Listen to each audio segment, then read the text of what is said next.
Hello, friends. Welcome back to For the Plot. I'm going to level with you. I am fucking raging this week because it's still snowing in Berlin. And we got kind of teased at the weekend with this spring. It was like sunny. I mean, it was still 4 or 5 degrees, but I definitely had my jacket unzipped at one point. And now I'm just back to being like this mad bastard that bikes on ice and snow. So I've just made myself a little ginger tea, like blended the fuck out of some ginger with some hot water, a little bit of chili, a little bit of lime, getting nice and cozy. One thing that is keeping me going is the messages and feedback on For the Plot. I need to share this voice note with you that I got after last week's story. After I, had a bit of a mishap with a cafe not having a toilet. Listen to this. I was laughing so hard at that because I completely relate. I think we were maybe getting the bathroom done up because that would make sense. I didn't have a toilet, I didn't have access to the toilet, but I didn't know that was going to be happening that day. So I got back to the flat, really needed to pee, as always, because what is the science behind you seeing your front door and activating your bladder? I've got no idea. So I walked up to the door, obviously was about to pee myself, classic. Walked into the flat and I was like, the toilet's been disconnected, what am I going to do? Before the panic set in, I was like, okay, let's think rationally. I could walk down to Nostrana, like get a coffee and like use the toilet there. And then it basically, a long story short, and I've never told anyone this, including Jude, I could not find like a pee receptacle other than a cooking pot from in the kitchen. So I got my worst pot. I was like, I'm gonna have to sacrifice this. Put it in my bedroom and shut the door. And I was terrified one of the builders was going to come in and see me with my absolute scants down pissing into this pot. But basically, yeah, I peed into one of my cooking pots in my bedroom on the carpet. And the carpet part's not relevant, it doesn't pee on the floor, but it just doesn't seem very hygienic, does it? And yeah, just waited till they'd gone, poured the pee down the kitchen sink and binned the pot. Oh my goodness. Oh, I love that story. It's so true. There must be some sort of studies on this, like, I don't know, the body relaxing or sensing some sort of safety when you're close to your front door and you're needing to pee, or you're opening the toilet door, or you're sitting on the toilet. Like, there must be some sort of, I don't know, some sort of safety signal that's sent to our brain that's like, yep, now it's okay for you to pee, because those last like meters before the toilet are the most fucking urgent, honestly. Thank you for sharing that. Well, last week was full. It was full, people. And I think actually this is maybe a good point in time to give you context on my running, my ongoing side quests. So I split my time between working at a queer travel app, like a startup, and we do queer couch surfing. We've got like a queer map of places, and just generally like move in this kind of startup world. So this is one thing. Then I'm also working on a project in regenerative agriculture with a company who basically helps partner big organizations and farmers to help the farmers implement regenerative agriculture on their farms. So these two things are kind of like what I'm doing, quote unquote, professionally.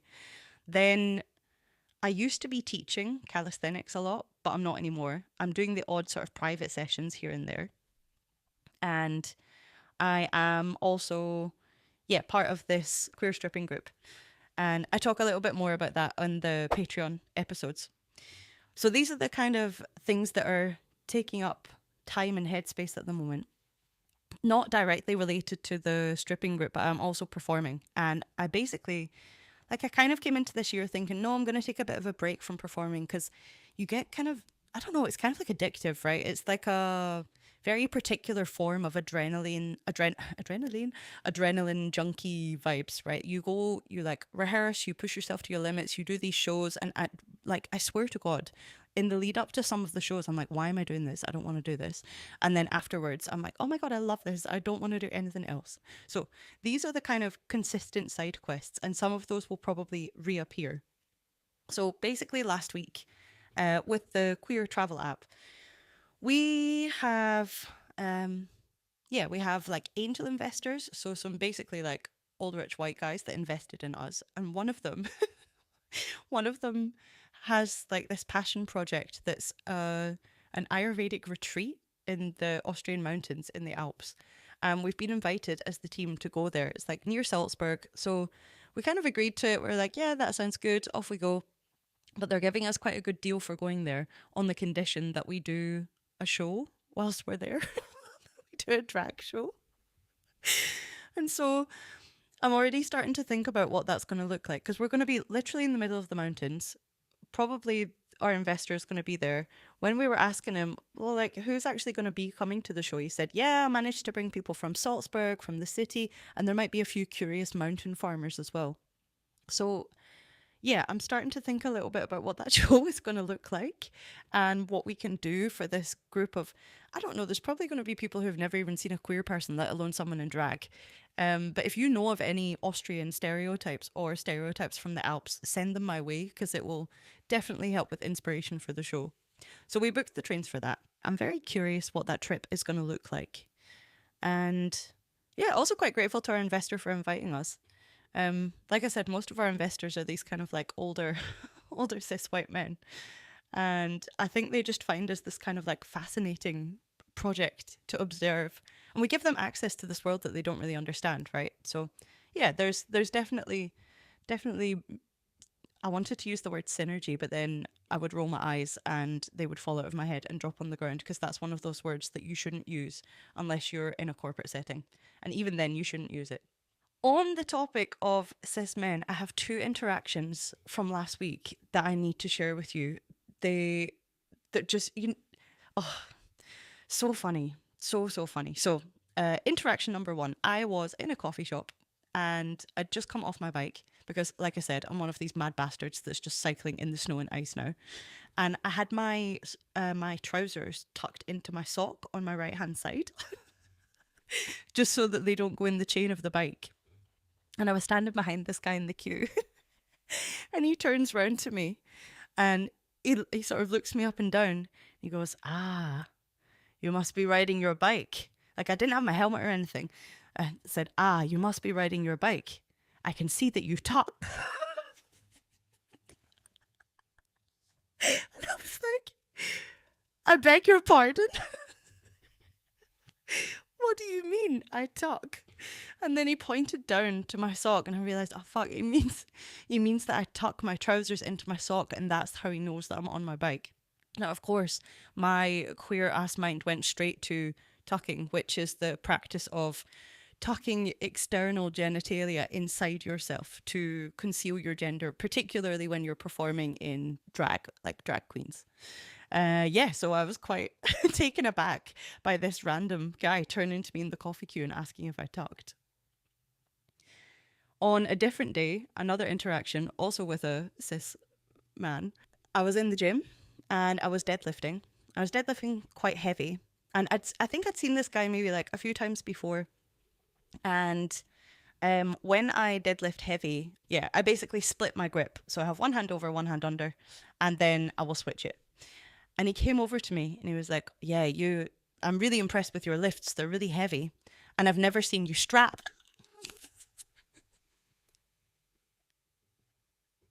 Again, I beg your pardon. When would you have seen me wearing a strap on?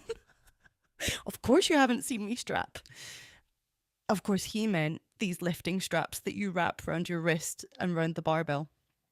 So even though I find myself in these spaces with cis men, definitely sometimes we're really not speaking the same language. Before it was snowing, we had a day of complete torrential rain where, of course, I had so many different appointments all over Berlin and I was riding all over the place in this torrential rain and I was arriving everywhere looking like a drowned rat. One of the places I arrived to was to a dinner date with a friend. And we have this favorite pizza place in Schöneberg. And there are many things that we like about it. First off, the pizza's banging. It's so good. Then it's also got this kind of like trattoria feel. Sometimes it smells a bit like I don't know, like a British cafe that grannies would go to, you know, that sort of like slightly sweet smell, like scones have just been baked. So sometimes it smells a bit like that. What we don't like that we forget every single time, we arrive, we order and then we order our pizzas and then we look at the drinks and we're like, oh, what should we have to drink? And then we remember that they serve like fucking tiny drinks. Like the drinks are like 250 milliliters or something. So it feels like such a waste to order drinks. And then we go, oh God, yeah, the drinks are so small and so expensive. But we say this every single time. It's like deja vu. And one of the other things that we love about this place is there is a waiter or a member of waiting staff there who we call the genderless waiter. Now, as someone who is also genderless, like this shouldn't be something that's out of the ordinary, especially not in Berlin. It's not uncommon to come across non-binary or androgynous people, but I don't know how to explain it. This person is like genderless but not queer. Like you could not guess their pronouns or their identity. They're just like quite an ethereal being.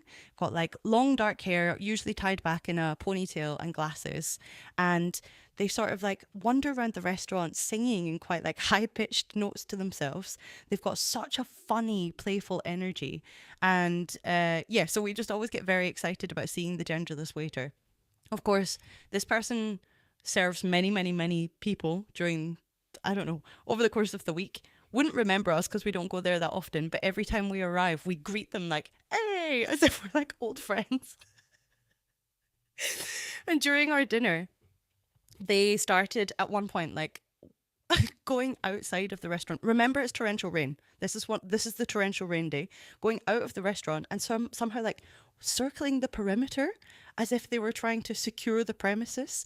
I don't know. The whole character and energy is just so funny. And if you want to go and you live in Berlin and you want to experience that, I'm more than happy to share the restaurant name with you. I did go out at the weekend.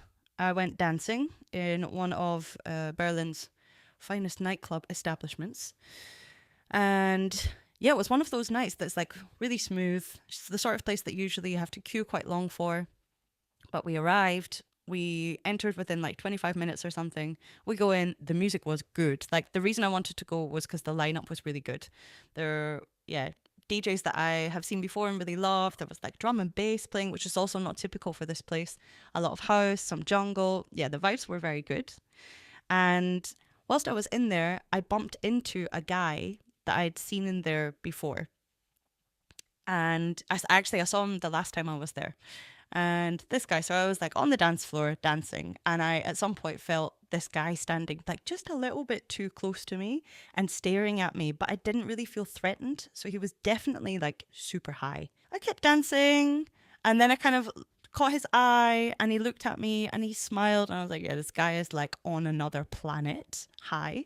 Then he sort of leans over to me. He says, oh, wow, I love your energy. And I was like, oh, thank you. And then I go back to dancing. And then after a few seconds, he leans over again and he says, oh, I love your smile. Don't let anyone take away your smile. Like, thank you. Like giving him a thumbs up. And then I'm dancing. And then after maybe like 20 seconds or something, he leans over to me again and he goes, are you Mexican?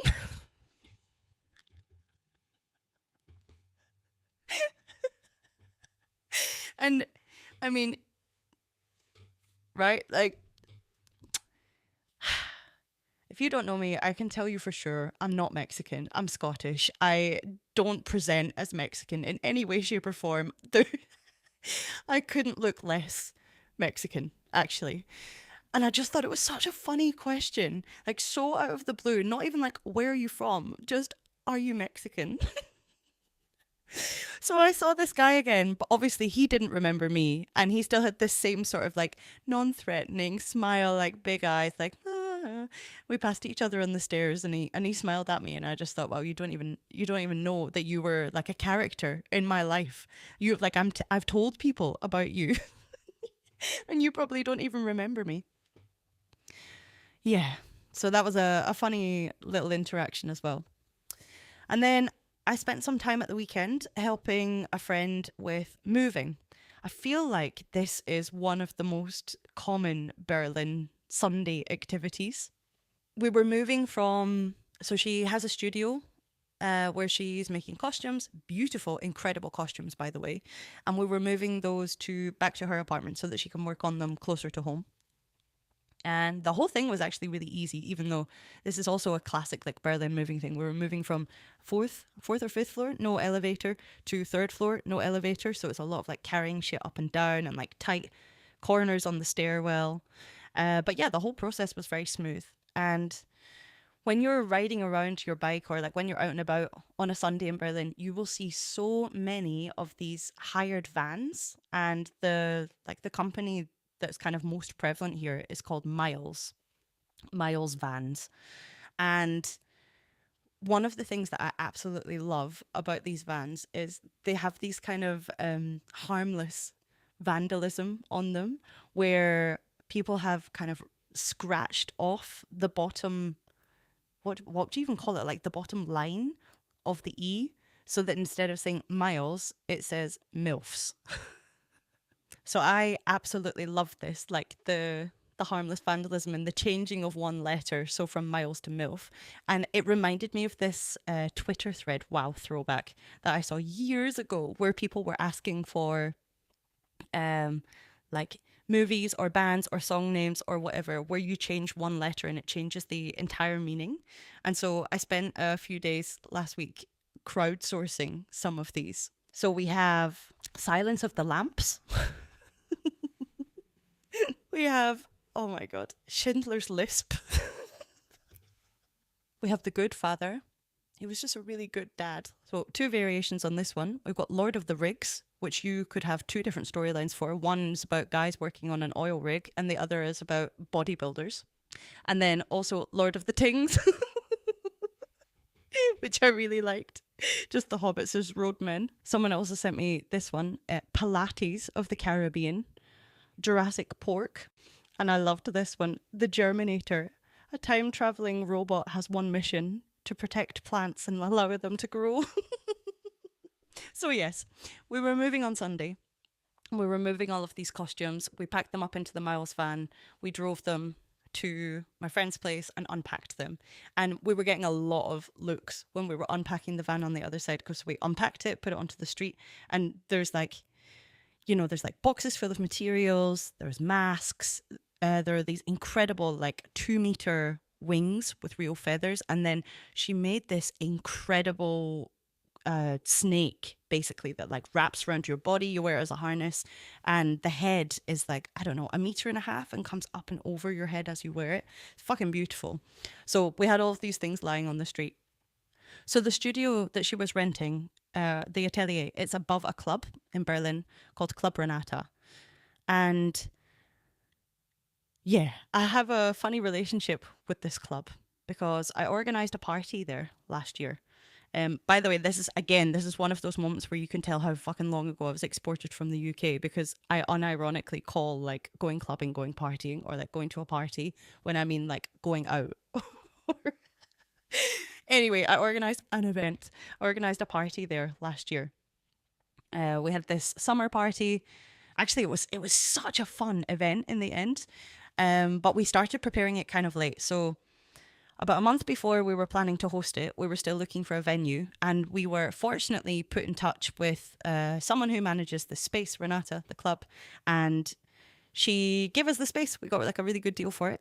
Started putting together the event, and I was kind of in the midst of like quite a stressful time anyway, like one of those kind of phases of life where you feel like a hamster in a wheel and you just can't catch your breath. So we'd like organized the party, I'd booked some performers, booked the DJs, everything was kind of fine. And then 1 week before the party, I woke up to messages from a friend, and a friend had texted me, "This is the last thing you need right now, but did Renata burn down?" Sent me a link to a news article, and I opened it, and lo and behold, the club had gone on fire the night before and was sort of like smouldering ashes. Fuck. So I thought, today's probably going to be quite stressful for our contact there. I'm not going to reach out to her. I decided to ride my bike over to Renata to just see what was going on. And yeah, man, it looked bad. When I say there was still like black smoke coming up from this place. So basically, nobody's really sure what has happened. There was a lot of speculation that it was like for insurance purposes, or like someone had done it on purpose, or it was arson. And yeah. So I waited. I was like just not making any decisions yet, starting to look for alternative venues just in case. And then I spoke to our contact there the next day and she was like, come and see it and let's see what you think. And I arrived and it was burnt. It was really burnt. So the main part of the club hadn't actually been damaged, but the part of the club that we were planning to use, which is a little garden area outside, there used to be like a raised platform and some kind of pillars where you could put the decks and have a dance floor. And then there's this kind of open garden space. Now that entire platform and the side of the building had basically burnt down. And I arrived and was like, oh, it's really burnt, right? It's really burnt. Yeah, but she said, well, if you're okay with going ahead with it looking like this, we're going to get it cleared for safety tomorrow and then you can go ahead. And so, yeah, this is like the least German thing that has ever happened. Some inspectors came to look at it. They were like, yep, it's safe for people to be there. And then we still had the party there a week later, even though there was like this debris and like burnt beams of wood and like ash everywhere. But we still had the party there. And yeah, it was a good time. It was a really good time.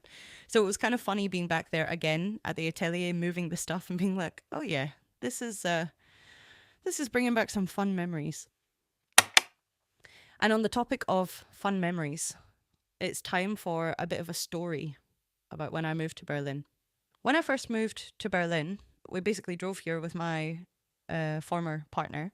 Arrived, and I was in this kind of like temporary accommodation. And then very quickly, actually, I managed to find a flat to sublet. And so I was only in the temporary accommodation for 2 weeks or so, but I was like really finding my feet and figuring out how to do all of this stuff. Then it came to the day that I was going to move in. I didn't really know anyone. I had like one or two friends, like one friend in Berlin who was going to help me unpack. And I decided, okay, I know that I will need to move some bigger stuff later. I only had a couple of suitcases with me. So I hired a van. This was the first time I actually hired a miles van. It was the first time that I'd been driving on the opposite side of the road from normal. And it was the first time that I was driving a van. And so I went to pick up this van and I basically ordered one that was way too big. Like, I don't know why I ordered such a big van. I got in and I sat in it and I was like, I don't think I can drive this thing. This feels insane. I was so high up and then I couldn't figure out how to turn the van on either. So then I was like on YouTube looking up the model of the van, figuring out how to turn it on. Eventually we got the van going. I was driving. I took my stuff. I arrived at the new place. My friend helped me move it in. I was like, this is great. Amazing. Then I had used kind of like an upcycling platform. It's called Kleinanzeigen, to find a mattress because I was moving into an apartment that was furnished, but there was no mattress. I was like, okay, you've got this. You're a van driver now. So I drove to pick up this mattress and I went up to the 3rd floor to pick it up from the person. They helped me carry it down and put it in the van. And I drove back to my new apartment. And when I arrived, I was like, I don't know how I'm going to get this mattress into my apartment because it's on the 2nd floor and it's like a double mattress. And, you know, I'm strong, but not strong enough to carry a double mattress by myself up 2 flights of stairs. So I left it in the van and I went into the building and I knocked on basically my neighbour's door, my downstairs neighbour. And I didn't speak any German at this point, but I tried. I had like my phone out with what I should ask for. I was like, können Sie mir bitte helfen? Can you help me, please? She said, I can't help you, I don't think, but I can call someone who will. So she got her phone, she made a phone call. And then from upstairs, these 2 huge men came down the stairs. Like one a little bit older, maybe like in his late 50s or 60s, and one younger, probably like, I don't know, 30s, early 30s. And they said, oh, you need some help? I said, yeah, I need a mattress carried upstairs, actually. So these giant men took the mattress from the van and carried it up and put it into my apartment. I was like, thank you so much. The older guy went back downstairs and the younger guy stayed to talk to me a little bit. He's like, oh, you've just moved in. Welcome to the neighborhood. I'd love to show you around sometime. I said, hey, that would be really cool. He said, unfortunately, I'm not going to be able to do it today. I'm going to training. I was like, oh, cool. What sort of training are you doing? And he said, do you know performance wrestling? I was like, I am familiar with the concept, yes. He said, well, yeah, I'm a wrestler, so I'm going to wrestling training. I was like, dope. Okay, cool. Yeah, send me some photos and videos from training. I'm really curious about it. And yeah, so he sent me these videos from his training session, and it was really this like WWE style performance wrestling. Unfortunately, like a week after this, we went into this crazy lockdown in Germany for 8 months where you couldn't really do anything. You could only meet other people outside. So, me and this guy, we started meeting and training together outside basically all through this lockdown. And about when we came out of lockdown, so it would have been like, came out of lockdown, and then it was maybe like 6 or 8 months later than that. He texted me and said, hey, the wrestling collective that I'm part of, we have our first show basically since lockdown, and I would love it if you came. And I was like, do you know what? Yeah, we're going to go to this show. And I'm more than happy to give it a shout out. It's called Project Nova. It's one of the funnest things you can do in Berlin. And so we got like a big group of people and we went to this wrestling, and it was, I don't know, so it's kind of like subculture Berlin wrestling, but all of the people that were already there, like all of the other people apart from us, basically seemed to know each other. They seemed to know the lore and the stories of the wrestlers, and they seemed to be like really involved in this, and they were kind of confused as to why there were these like 15 random international people that had shown up. But it was one of the best afternoons that I had in a long time. I was like, I had a sore head, you know, from like shouting and screaming and laughing so much. And we've been back to it several times since, and the quality and like the level has just gotten higher and higher and higher. So it's really something worth doing, checking out Project Nova.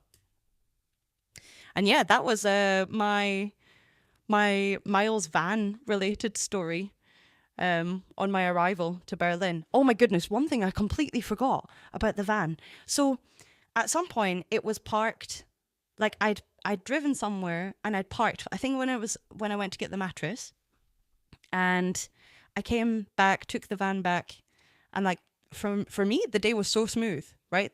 Like I was like, I'm a van driver. I managed this so well. Everything was great, even though I was driving on the other side of the road. 3 weeks later, I received a letter, which is such a terrifying thing to happen in Germany, by the way. Like, there's nothing more anxiety inducing than receiving a letter. And the letter was from the police. And you have to remember at this point, I also didn't speak great German, so I like took out the letter and I translated it, and the letter from the police was basically like, you. It said effectively, you were involved in a hit and run, and I was like, oh my god, did I kill someone in the van and not realize it? That's insane. And then I was trying to find out some more details, and I basically like called the police station, but they wouldn't speak with me in English. And then I took the letter down to my neighbor and I was like, I don't know what I'm supposed to do about this, because I can't figure out what I've done, and I can't figure out what I'm, how to deal with it. And she explained, actually what had happened was the van was parked and someone else in a different car had hit the van, and they'd given the details to the police, and the police were letting me know so that I could let Miles know in case there was any damage on the van, that I would not be liable and that this other person was. And I swear to God, for at least like 6 hours, I honestly thought that I'd killed someone and didn't realize it, just because I was driving a big van on the other side of the road. So yeah, anyway, I haven't actually driven a van since, and I wonder if it's related to that.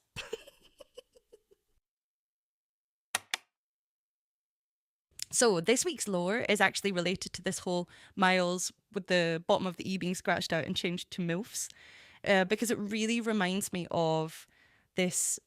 I think it used to be like a Twitter page, but I think also a Reddit thread that I used to follow called Harmless Vandalism.